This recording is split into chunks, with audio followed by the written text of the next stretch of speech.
Usually when we talk about a medical diagnosis, there's this like comforting expectation of precision, right? Oh, yeah, like engineering. Exactly. It Yeah. feels almost like engineering. Like if you take a bad fall and your arm swells up, you go to the hospital, they put you under the machine, and the X-ray shows that unmistakable jagged white line, and the doctor just points at the screen and says, "Well, there it is. That's the fracture." Great. It's incredibly binary. It's either broken or it's not. Yeah, and it provides this sense of certainty that we just love. I mean, human beings naturally gravitate toward that. We like our problems to be visible, quantifiable, and, easily categorized so we can just apply a specific fix. Right, a targeted fix. But then you step out of the realm of orthopedics and into the world of human character. Oh, boy. You start looking at inner motives, emotional reactions, and suddenly that pristine X-ray machine it's completely useless. The diagnostic landscape of the mind is, well, it's incredibly murky. It really is. We are left asking, like, how do you take an X-ray of the soul?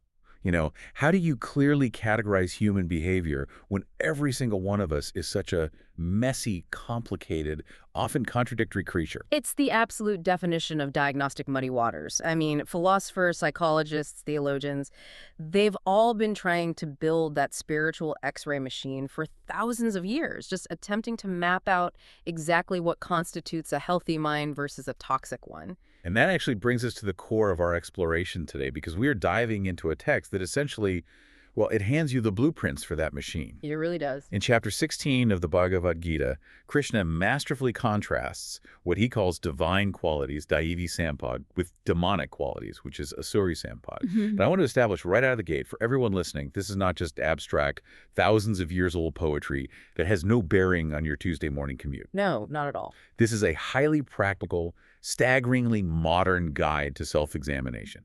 It is quite literally a diagnostic map of your own mind. Yeah, it is. It pulls these lofty, sometimes, inaccessible spiritual concepts out of the clouds and brings them right down to earth. It forces us to look at our daily habits, our knee-jerk reactions, and the hidden motives driving our choices. Yeah, it really holds a mirror up to you. But before we really start unpacking this map, I want to take a quick second to invite you, our listener, into the fold. If you find this kind of deep, practical exploration valuable, make sure you subscribe to our overarching channel, Simplified Awakening. Highly recommend it. Yeah, hit the like button. And as we go through this conversation, please drop your reflections in the comments. We genuinely want to know how this ancient framework maps onto your modern life. So, Simplified Awakening, join the community there. It is going to be a fascinating framework to walk through today. It really is. So our focus is chapter 16 of the Bhagavad Gita, famously known as Daivasura Sampad Vibhaga Yoga. And to appreciate what's happening here, we kind of have to look at where we just came from. Right. The context is everything. Exactly. If you've been tracking the broader narrative of the Gita up to this point, the previous chapters were dealing with these mind-bending cosmic scales. Like in chapter 11, Arjuna experiences the terrifying, awe-inspiring revelation of the cosmic form. Vivisvarupa, yeah. Right. And then in chapter 15, we get the beautiful but highly mystical imagery of the upside-down tree of the world. So those chapters were meant to stretch the mind to comprehend the infinite abstract nature of the Supreme. But suddenly, here in chapter 16, the narrative it shifts drastically. Yeah, the camera pulls all the way back from the cosmos, zooms past the galaxies, and focuses entirely on the human heart. It is an intense, almost microscopic look at human character and our moment-to-moment conduct. Which is wild. Why that sudden shift? Like, why give someone the secrets of the universe and then immediately pivot to talking about how they behave at the dinner table? It's a great question. And the great philosopher Adi Shankaracharya offers a brilliant interpretation of this shift in his commentary. He points out a fundamental truth, which is that all the high-level cosmic knowledge in the universe is completely useless without the proper vessel to hold it. Wow. Okay. Yeah, you can memorize every scripture, you can understand the quantum mechanics of the universe, but if your mind is chaotic, it means nothing. According to Shankaracharya, cultivating these divine qualities, the Daivi Sampad, is the essential, non-negotiable process that purifies the mind. He states unequivocally that without this moral and ethical foundation, liberation or moksha is simply impossible. That is a phenomenal reality check. I mean, you cannot just intellectually understand the universe and expect to be psychologically free. You can't, like, meditate your way out of a toxic personality. That is the perfect way to phrase it. You really can't. Krishna's core teaching in this chapter is that our inner disposition is everything. It's the choices we make when no one is watching, the way we treat people who can do absolutely nothing for us, our baseline reactions to stress. Yeah, default settings, basically. Exactly. That moment-to-moment character ultimately determines our spiritual destiny. If the mind is polluted with ego, cruelty, and deceit, no amount of philosophical study will unlock ultimate freedom. The spiritual path is not a purely intellectual pursuit. It requires a rugged, lived, ethical bedrock. Which is a heavy realization, but honestly an incredibly grounding one. It means the work is always right in front of us. So let's look at the anatomy of these divine qualities. And as we walk through this first set of traits, I want to explicitly tell you, the listener, to listen closely to this specific list. Consider which ones resonate most with your own life, which ones feel natural to you, and which ones feel like a constant uphill battle. Yeah, definitely do an inventory. So Krishna opens the chapter with a very specific, carefully ordered list of virtues. He begins with Abhayam, which translates to fearlessness. Fearlessness. Okay. Meaning purity of mind. And Shankaracharya is very careful to define this purity not as some, glowing aura, but as honest behavior, specifically avoiding fraud or trickery in your dealings with others. From there, the text lists persistence in knowledge and yoga. Okay, so persistence. And the list continues with some terms we might find more familiar, right? It mentions danam, which is charity, dhamma, which is the control of the external organs or senses, and ahimsa, which is often translated as non-violence, but fundamentally means compassion or non-injury. Yeah, active compassion. And the elaboration continues with truthfulness, absence of anger, renunciation, gentleness, modesty, and the absence of haughtiness, which we would categorize today as deep humility. It really serves as a comprehensive psychological profile of a truly noble, liberated human being. I'm going to stop and look at the very first word on that list, though, because I find it incredibly revealing. Abhayam, fearlessness. Out of all the beautiful poetic qualities, you could start with compassion, ultimate truth, universal love, boundless charity. Fearlessness is placed at number one. Number one, yeah. I was turning this over in my head, trying to figure out why, and I keep coming back to the idea of a house. Oh, like the structural foundation? Exactly. Fearlessness is the concrete slab. If you don't have a solid foundation, you cannot build the walls, you cannot put on the roof, you cannot install the windows. Without fearlessness, you literally do not possess the structural integrity to hold up the other virtues when the weather gets bad. Right, when things actually get difficult. Right. For example, telling the truth is incredibly easy when everyone agrees with you, or when it makes you look good. But telling the truth when it might cost you your job, your social standing, or your reputation, that requires an immense amount of fearlessness. Absolutely. Or being genuinely compassionate to someone who has deeply wronged you. That takes a fearless heart. You cannot practice ahimsa, true non-injury, if you are operating out of a baseline of fear, because fear inherently makes the human animal defensive, tribal, and aggressive. That analogy holds up perfectly against Shankaracharya's commentary. If we connect this to his broader philosophy, he explains that these qualities, these foundational stones, must be consciously and continuously cultivated. So it's not accidental. Not at all. He uses the term satvika to describe them, meaning they are born of the sattva quality, which represents goodness, light, and harmony in nature. But the crucial distinction Shankaracharya makes is that these are not passive states.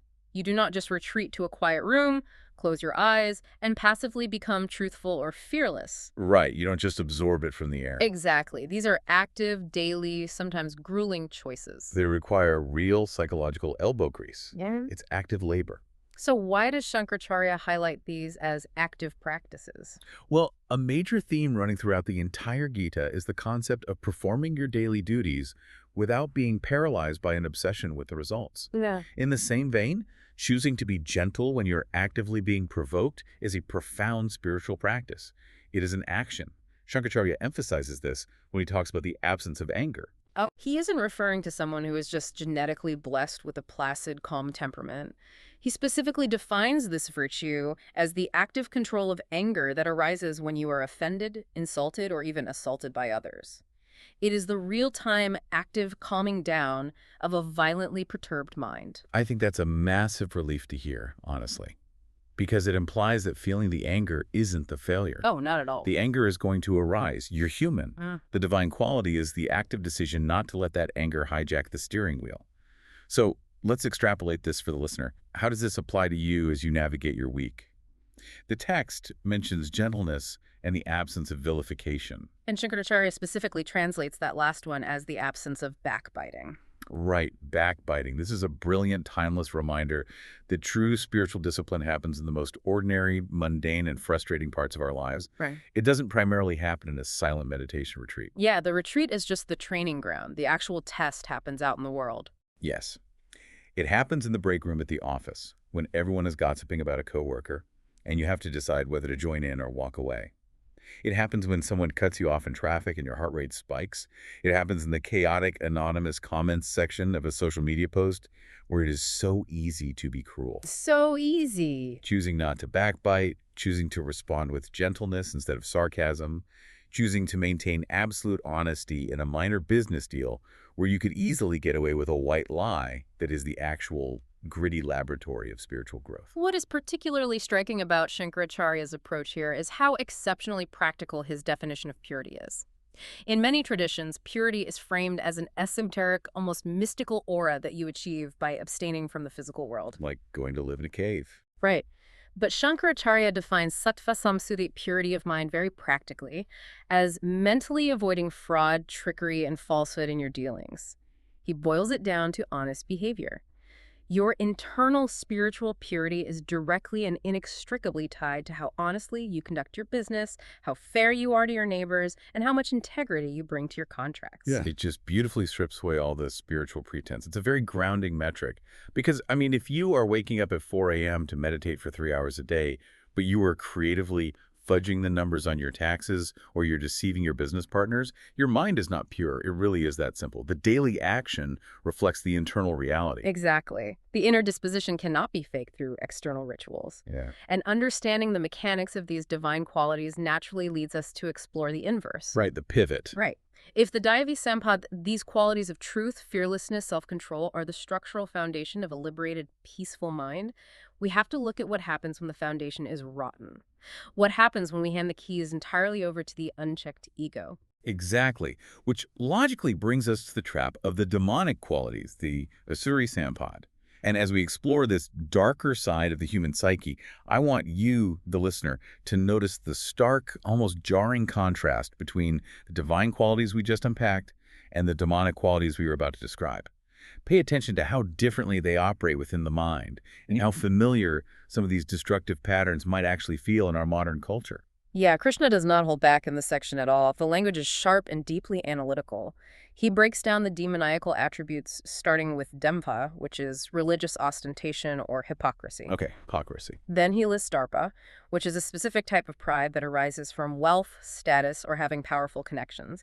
He follows this with atmana, which is haughtiness or an extreme, inflated sense of self-esteem. So we're seeing a very clear theme of ego inflation here, just massive egos. Indeed. And then the list moves to the more aggressive traits. Krodha, which is unchecked anger. Parasyam, which translates to cruelty, harshness, or rudeness. And underpinning all of these is ajnanam, which is profound ignorance, but, not just a lack of book smarts. Right. It is a fundamental false conception regarding what ought to be done and what ought not to be done. It is complete moral blindness. Let's spend some time deep diving into the specific psychology Krishna describes here, because it is frighteningly accurate, especially today. He paints a picture of a mind that is, quote, bound by hundreds of shackles in the form of hope and completely driven by insatiable passion. There is a specific verse 14, that I think captures the terrifying essence of this mindset perfectly. Oh, verse 14 is a masterpiece of psychological insight. It provides a direct window into the internal monologue of the Asuri mindset. The individual caught in this state thinks to themselves, quote, that enemy has been killed by me, and I shall kill others as well. I am the Lord, I am the enjoyer, I am well established, mighty, and happy. When I read that, I have to admit, it really challenged my preconceived notions. Because when a text uses a word like demoniacal or demonic, our cultural conditioning immediately points us toward fantasy. Oh, sure, literal monsters. Right, we picture mythological demons, horns, pitchforks, supernatural villains. But when you strip away the mythology and just look at the psychology of that quote, I am the Lord. I am the enjoyer. I am successful, mighty, and happy. Who is equal to me? That doesn't sound like a monster from a fairy tale at all. That sounds exactly like the ultimate modern toxic ego trip. It is the exact internal dialogue of a ruthless corporate raider, a corrupt politician, or really anyone who views the world entirely as an instrument for their own gratification. It is the pinnacle of the modern rat race. It describes the person who amasses wealth and influence by foul means, steps on whoever happens to be in their way, and genuinely deeply believes they are the absolute center of the universe. Their internal narrative is, I made this happen. I am the sole creator of my destiny. The rules do not apply to me, and everyone else is just an NPC, a non-playable character in the video game of my life. Yeah, that's exactly it. And the text is so sharp in pointing out the hypocrisy that often accompanies this mindset. It notes that these individuals often perform sacrifices. Yes, but in name only. Right. In the ancient context, a sacrifice was a grand ritual. In today's terms, a sacrifice is a massive charitable foundation, a high-profile philanthropic gala, or a massive public donation. The text points out that the Asuri mindset will perform these acts entirely for the good PR, with massive ostentation. Just for show. Exactly. They will cut the ribbon on a hospital wing and make absolutely sure their name is carved into the marble in the largest font possible, all while systematically exploiting the workers in their supply chain behind the scenes. It's performative goodness masking internal greed. That analysis aligns perfectly with Shankaracharya's reading. He delves into why this behavior is fundamentally classified as demonic. He points out that the core defining characteristic of these individuals is that they hate the supreme being dwelling within their own bodies, and just as importantly, the bodies of others. Okay, that is a profound concept. But how exactly does one hate the supreme being within someone else? I mean, does he mean it literally? It's a metaphysical reality with very practical implications. If you truly believe that a supreme consciousness, a divine spark, resides equally in every single living being, which is the foundational teaching of the entire Gita, then how you treat others is how you treat the divine. Wow. Therefore, exploiting another person, abusing them, deceiving them, or treating them as a mere stepping stone to accumulate your own wealth is not just bad manners. It is an act of violence against the divine itself. You are degrading the sacredness of life. That is heavy. It is. And Sankaracharya notes that this profound ignorance makes these individuals wax strong only for the ruin of the world. Because they believe the world is devoid of truth, devoid of a moral foundation, and solely driven by lust and power, they become agents of chaos and destruction. Their worldview is one of pure, unadulterated extraction. The underlying question guiding their life is never, what can I give, or how can I serve? It is always, endlessly, what can I extract from this situation? What can I get from this person? Always taken. Yeah, and what I found incredibly relatable in a slightly uncomfortable way was how the text specifically targets rudeness, or perusium. It's easy to distance ourselves from the ruthless billionaire archetype, but rudeness is something we all encounter and sometimes participate in daily. Shankaracharya gives a brilliant, highly specific example of this in the source text. He defines this rudeness as using unkind words, and his specific example is to speak of a blind person as having eyes, or an ugly person as handsome. He is describing sarcasm and mockery. Exactly. He's describing the act of weaponizing someone's vulnerability under the flimsy guise of a joke. It's mocking people for their inherent flaws or struggles just to elevate your own status in the room. It's such a deeply human, incredibly common petty trait, but here it is being definitively classified as a demonic quality. It's a complete failure of empathy. And that failure of empathy is the direct result of the ego being completely engrossed in the material world. When a person is caught in this net of delusion, entirely obsessed with the enjoyment of desirable objects and status, they literally lose the bandwidth to connect with the suffering or even the basic reality of others. The text says they are bewildered by numerous thoughts. Their mind is a chaotic storm of chasing the next high, the next acquisition, the next fleeting victory over a perceived rival. There is no peace, only endless striving. Which naturally leads us to ask, where does this all go? How do these two distinct paths ultimately resolve? We have these two diverging trajectories mapped out. On one side, the path of fearlessness, purity, active compassion, and honest dealing. On the other side, the path of hypocrisy, aggressive arrogance, endless extraction, and hungry ambition. Well, the resolution, the ultimate consequence of these two paths, is stated with absolute clarity in verse 5. And listener, I want you to pay special attention to this right here, because this is Krishna's definitive teaching on how our destiny is directly shaped by our character. Yes, Krishna declares, quote, "The divine nature is for liberation. The demoniacal is considered to be for inevitable bondage. Liberation versus bondage. Yeah. Total freedom versus being permanently trapped. Precisely. The divine qualities, the truthfulness, the non-injury, the absence of ego lead to a state of internal freedom. They act as a solvent, loosening the tight, suffocating grip of the ego and ultimately allowing the individual to realize their connection to the Supreme. The demonic qualities, however, are an intricate trap. Like the shackles. Exactly. Think back to that phrase, bound by hundreds of shackles in the form of hope. When you genuinely believe you are the absolute center of the universe and you are driven by insatiable passion and anger, you are not conquering the world. You are binding yourself to an endless, exhausting cycle of frustration, interpersonal conflict, and profound suffering.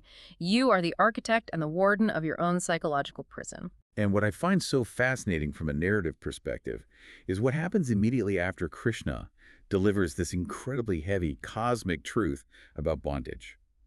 We have to remember the setting of the Bhagavad Gita.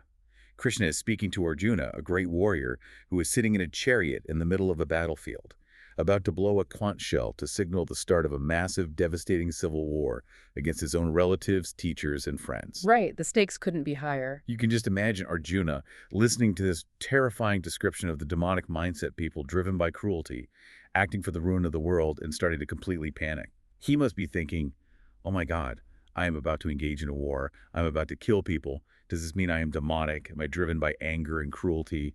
Is my soul destined for bondage? It's a very natural reaction for him to have in that moment. And Krishna, acting as the ultimate friend and guide, sees this internal terror completely washing over Arjuna.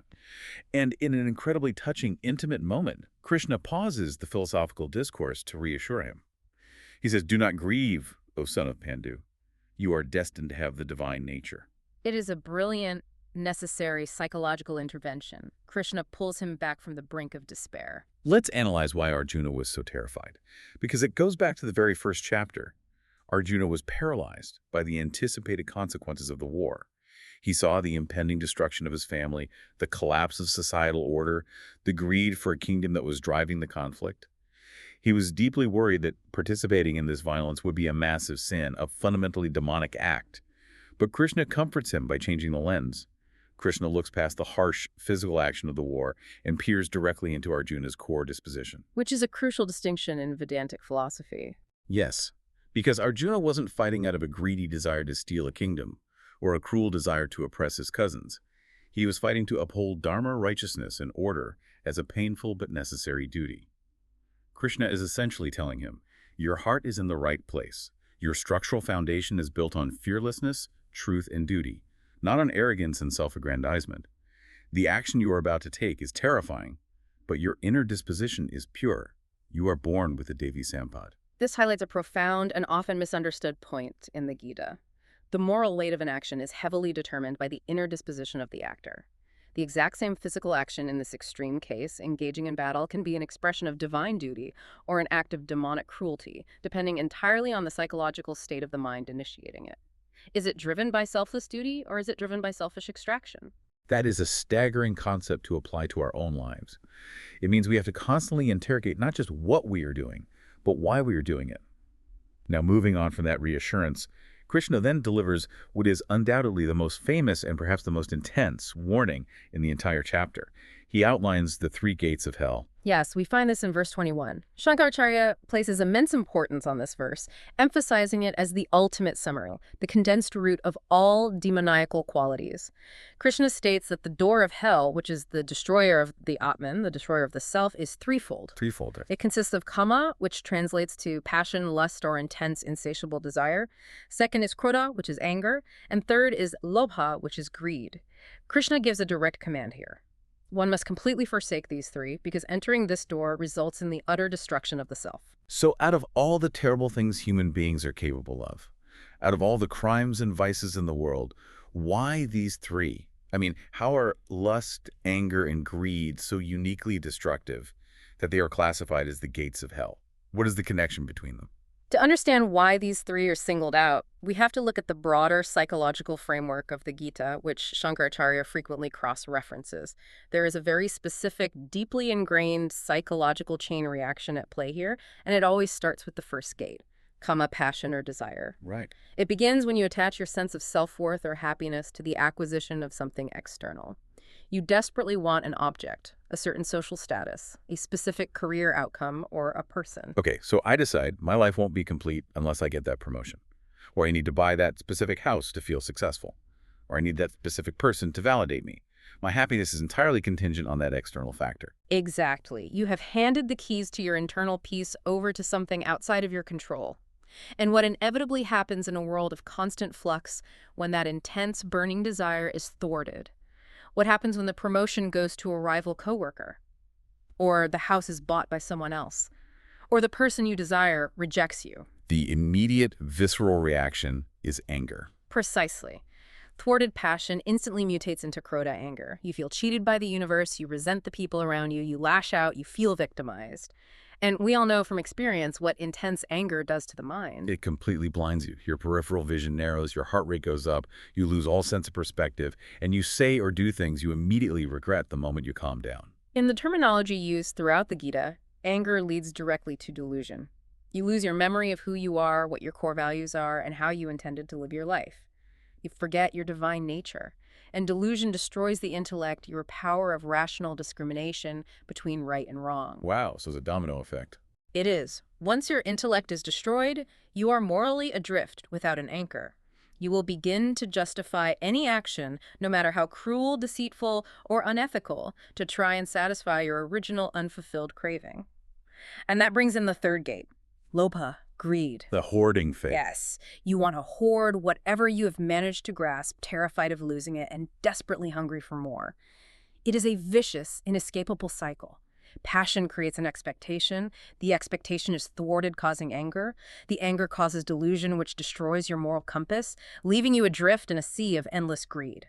This cycle casts the person into what the text describes as a foul hell of unfulfilled striving. I think it is incredibly important to pause here and clarify the terminology for our modern audience. Yeah. Because when the text talks about hell in this context, it isn't necessarily pointing to, like, a subterranean cavern filled with fire and brimstone where mythological demons poke you with pitchforks for eternity. No. As Shankaracharya implies through his discussions of transmigration and worldly bondage, hell is a remarkably accurate description of a psychological state. Hell is the lived experience of being entirely consumed by desires that, by their very nature, can never be permanently satisfied. It's the exhaustion of the hedonic treadmill. Exactly. It is the torment of always wanting more and the furious resentment when you are denied it. It is the baseline anxiety of having to aggressively protect your hoard of wealth or status from everyone around you. That state of constant defensive friction that is the hell you cast yourself into. It is the ultimate isolation. The door of hell is the doorway to absolute psychological misery and lower animalistic states of existence, because by entering it, you are violently severing your connection to the peace and unity of the divine nature. You are choosing the chaos of the ego over the harmony of the whole. Which brings us to the most vital part of this entire discussion, right? The impact, the relevance, and the need for spiritual vigilance. Because it is one thing to discuss these profound cosmic stakes, liberation versus bondage, heaven versus hell in a vacuum. It is another thing entirely to bring this ancient map of human nature back down to your everyday reality. Right, the application. Yeah, how do we take this incredibly dense philosophical framework and use it as a practical tool right now, today? The answer lies in Shankaracharya's unwavering emphasis on vigilance. He makes it incredibly clear that spiritual progress requires constant, active, daily vigilance against the creeping influence of ego and ignorance. This is not a one-and-done event. No magic switch you can flip. Exactly. You do not just read chapter 16 of the Gita, nod your head in agreement, decide you are a good person, and suddenly find yourself magically free from anger and greed for the rest of your life. The demonic qualities, the ego, the pride, the selfishness, the instinct to hoard, are sticky. They are deeply biologically ingrained in our survival instincts, and they are heavily reinforced by our societal conditioning. We must consciously, deliberately choose the divine over the demonic every single day, in every single interaction. Let's reflect on why these virtues, compassion, humility, and what the text calls freedom from restlessness, are perhaps more critical now than at any other point in human history. Think about the specific environment of the modern age. Yeah. We live in an era of unprecedented, relentless information overload. We carry devices in our pockets that bombard us 24/7 with highly curated filtered images of other people's staggering success, impossible beauty, and massive wealth. What is the psychological byproduct of that constant exposure? The inevitable byproduct is constant, exhausting comparison. And comparison acts as the ultimate fuel for the Asuri Sampad. If you feel superior to what you are seeing, it fuels pride and arrogance. If you feel inferior, it fuels envy, resentment, and anger. It is almost as if the modern digital landscape was perfectly algorithmically designed to cultivate the demonic qualities. It really is. It demands religious ostentation and virtue signaling online. Right. It breeds haughtiness and an insatiable, bottomless desire for more likes, more followers, more money, more visibility. And we are seeing the results of this social experiment in real time. We have an entire society that is plagued by skyrocketing anxiety, deep depression, and a pervasive, aching sense of unfulfillment, despite having access to more material comfort than any generation before us. And this is precisely why these ancient teachings are not outdated dogmas. They act as a direct, highly effective antidote to that specific modern anxiety. When you consciously undertake the labor of cultivating humility, the active absence of haughtiness, you are fundamentally freeing yourself from the exhausting, endless treadmill of needing to constantly prove your worth to strangers. It's a release valve. Yes. When you cultivate non-covetousness, you free yourself from the agonizing cycle of always needing the newest gadget, the better car, or the bigger house to feel a fleeting moment of happiness. It is incredibly empowering, and I want to ensure the tone of this conversation is very clear to everyone listening. When you read a list of demoniacal vices, it can initially feel like you're being scolded by a strict headmaster. It can feel heavy-handed, moralistic, or dogmatic. But I encourage you to look at this text differently. Don't view it as a harsh, unyielding judgment handed down from the sky. No, absolutely not. View it as a diagnostic tool designed for your own ultimate happiness. If you are waking up feeling trapped, if you are experiencing endless, exhausting friction in your relationships, if you feel a baseline hum of anxiety in everything you do, pull out this X-ray. Be brutally honest with yourself. Are you acting out of unacknowledged pride? Are you bound by hundreds of shackles of hope and expectation regarding how others should treat you? A difficult question to ask, but a necessary one. Right. Recognizing the presence of those shackles is the absolute necessary first step to breaking them. This chapter is an empowering tool meant to help you tune your own mind, completely free from any external, political, or dogmatic agenda. It's just human psychology operating at its deepest, most fundamental level. It is, at its core, a manual for self-mastery. The Gita is essentially handing you the keys to your own prison cell. By consciously choosing the Daivi Sampad, the divine qualities of truth, courage, and compassion, you are actively choosing peace, mental clarity, and ultimate freedom. By blindly indulging in the Asuri Sampad, you are actively choosing to step inside the cell, lock the door behind you, and throw away the key. Which brings us to the definitive singular takeaway of today's deep dive. If you forget all the Sanskrit terms, if you forget the analogies, if you remember only one single concept from this entire hour of conversation, let it be this. Cultivating divine qualities leads to freedom. Indulging in demonic traits leads to bondage. It is an elegantly simple truth, but it represents the focused work of an entire lifetime to actually implement. Truly, it's the work of a lifetime. And before we begin to wrap up our time together, I want to reiterate our invitation. If you found this diagnostic map of the mind helpful, if it sparks something for you, please subscribe to our overarching channel, Simplified Awakening. Like this video and take a moment to drop your thoughts in the comments. We want to hear from you. Did you recognize any of those shackles of hope in your own life? Which divine quality feels like the biggest mountain to climb right now? Let's keep the discussion going. The exploration certainly doesn't end here with Chapter 16. Not at all. In fact, we're just setting the stage for what comes next. Our next deep dive will move us right into Chapter 17, Redefining Vibhaga Yoga, the 3 kinds of faith. And I promise you this next one is going to completely blow your mind. Oh, it's a great one. We are going to explore how even our deepest religious faith, the specific charities we choose to support, and quite literally the actual food we put on our plates, are divided by the 3 qualities of nature, sattva, rajas, and tamas.